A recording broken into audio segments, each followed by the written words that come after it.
ಎಲ್ಲರಿಗೂ ನಮಸ್ಕಾರ. Welcome to Sandesh Shetty's kitchen.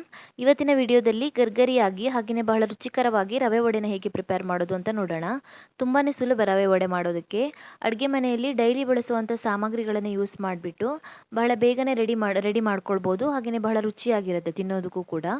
Recipe ಶುರು ಮಾಡೋದಕ್ಕಿಂತಲೂ ಮುಂಚೆ ನೀವು ನನ್ನ ಚಾನಲ್ಗೆ ಏನು ಸಬ್ಸ್ಕ್ರೈಬ್ ಮಾಡಿಲ್ಲ ಅಂದರೆ ಇವಾಗಲೇ ಸಬ್ಸ್ಕ್ರೈಬ್ ಮಾಡ್ಕೊಳ್ಳಿ. ಹಾಗೆಯೇ ಬೆಲ್ಲೈಕನನ್ನು ಪ್ರೆಸ್ ಮಾಡಿಬಿಟ್ಟು ನೋಟಿಫಿಕೇಷನನ್ನು ಆನ್ ಮಾಡ್ಕೊಳ್ಳಿ. ಮೊದಲಿಗೆ ನಾನಿಲ್ಲಿ 1/4 kg ಆಗೋಷ್ಟು ರವೆನ ತೊಗೊಳ್ತಾ ಇದ್ದೀನಿ. ಚಿರೋಟಿ ರವೆಗಿಂತ ಸ್ವಲ್ಪ ದೊಡ್ಡ ರವೆನ ತೊಗೊಂಡಿದ್ದೀನಿ.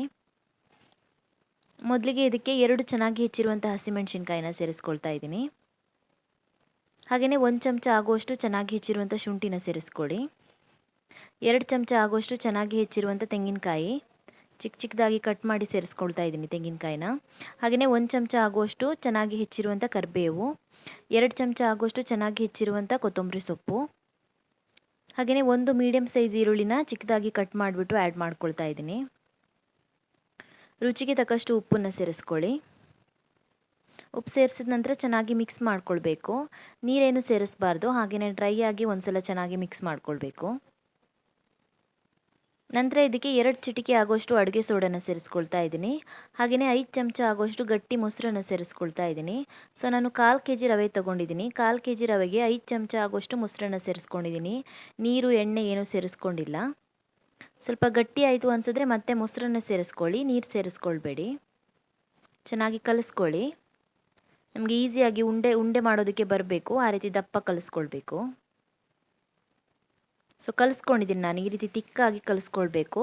ಕಲಿಸ್ಕೊಂಡ ನಂತರ ಮುಚ್ಚಳನ ಮುಚ್ಚಿಬಿಟ್ಟು ಒಂದು 10 ನಿಮಿಷದವರೆಗೂ ಹಾಗೆಯೇ ಇಟ್ಬಿಡೋಣ. ಚೆನ್ನಾಗಿ ಸೆಟ್ ಆಗಲಿ. ಮುಚ್ಚಳನ ಮುಚ್ಚಿಬಿಟ್ಟು ಹಾಗೆಯೇ ಇಟ್ಬಿಡಿ. 10 ನಿಮಿಷ ಆಗಿದೆ. ಮುಚ್ಚಳನ ಓಪನ್ ಮಾಡಿಬಿಟ್ಟು ಮತ್ತೆ ಒಂದು ಸಲ ಚೆನ್ನಾಗಿ ಕಲಿಸ್ಕೊಳ್ಳಿ.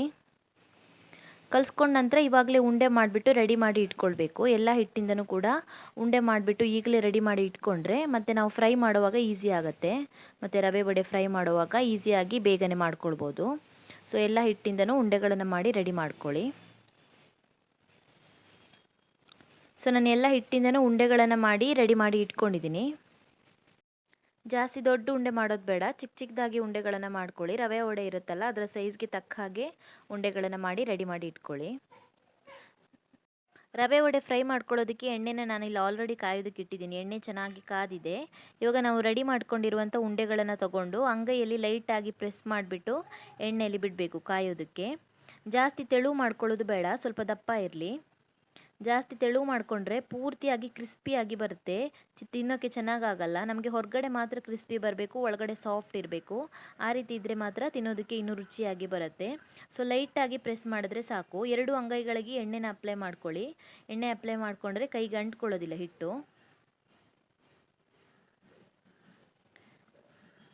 ಚೆನ್ನಾಗಿ ಮಿಕ್ಸ್ ಮಾಡ್ಕೊಳ್ಳಿ. ಈ ರೀತಿ ತಿರುಗಿಸಿ ಹಾಕ್ಕೊಳ್ತಾ ಫ್ರೈ ಮಾಡ್ಕೊಳ್ಬೇಕು. 2 ಕಡೆ ಈಕ್ವಲ್ ಆಗಿ ಬೇಯುತ್ತೆ ಈ ರೀತಿ ಮಾಡೋದ್ರಿಂದ. ಒಂದು 15 ನಿಮಿಷ ಆದ್ರೂ ಚೆನ್ನಾಗಿ ಫ್ರೈ ಮಾಡ್ಕೊಳ್ಬೇಕು. ಕೆಂಪಗಾಗಬೇಕು, ಅಲ್ಲಿವರೆಗೂ ಫ್ರೈ ಮಾಡ್ಕೊಳ್ಬೇಕು. ಸೊ ಚೆನ್ನಾಗಿ ಫ್ರೈ ಆಗಿದೆ. ಈ ರೀತಿ ಕೆಂಪಗಾಗಬೇಕು. ರಿಮೂವ್ ಮಾಡ್ಕೊಳ್ತಾ ಇದ್ದೀನಿ ಪಾತ್ರೆಯಿಂದ. ಈ ರೀತಿ ಕೆಂಪಗಾದ್ಮೇಲೆ ಪಾತ್ರೆಯಿಂದ ರಿಮೂವ್ ಮಾಡ್ಕೊಳ್ಳಿ. ಇದೇ ರೀತಿ ಉಳಿದಿರುವಂಥ ಹಿಟ್ಟಿಂದನೂ ಕೂಡ ಈ ರೀತಿ ವಡೆಗಳನ್ನು ಪ್ರಿಪೇರ್ ಮಾಡ್ಕೊಳ್ಳಿ.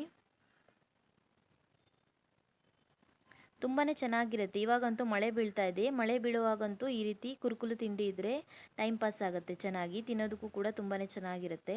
ಟ್ರೈ ಮಾಡ್ಕೊಳ್ಳಿ. ತುಂಬಾ ಸುಲಭ ಇದನ್ನು ಮಾಡೋದು. ಈಸಿಯಾಗಿ ಪ್ರಿಪೇರ್ ಮಾಡ್ಕೊಳ್ಬೋದು. ಅಡುಗೆ ಮನೆಯಲ್ಲಿ ಡೈಲಿ ಯೂಸ್ ಮಾಡುವಂಥ ಇಂಗ್ರೀಡಿಯೆಂಟ್ಸ್ನ ಯೂಸ್ ಮಾಡಿಬಿಟ್ಟು ಈಸಿಯಾಗಿ ಮಾಡ್ಕೊಳ್ಬೋದು. ಟ್ರೈ ಮಾಡಿ ನೋಡಿ, ತುಂಬಾ ರುಚಿಯಾಗಿ ಬರುತ್ತೆ. Thank you for watching my video. ನಿಮಗೆ ಈ ವಿಡಿಯೋ ಇಷ್ಟವಾಗಿದ್ದರೆ ವಿಡಿಯೋಗೊಂದು ಲೈಕ್ ಕೊಡಿ, ಹಾಗೆಯೇ ಕಮೆಂಟಲ್ಲಿ ತಿಳಿಸಿ ಹೇಗಿದೆ ಅಂತ. ನೀವು ನನ್ನ ಚಾನಲ್ಗೆ ಇನ್ನೂ ಸಬ್ಸ್ಕ್ರೈಬ್ ಮಾಡಿಲ್ಲ ಅಂದರೆ ಇವಾಗಲೇ ಸಬ್ಸ್ಕ್ರೈಬ್ ಮಾಡ್ಕೊಳ್ಳೋದನ್ನು ಮರಿಬೇಡಿ.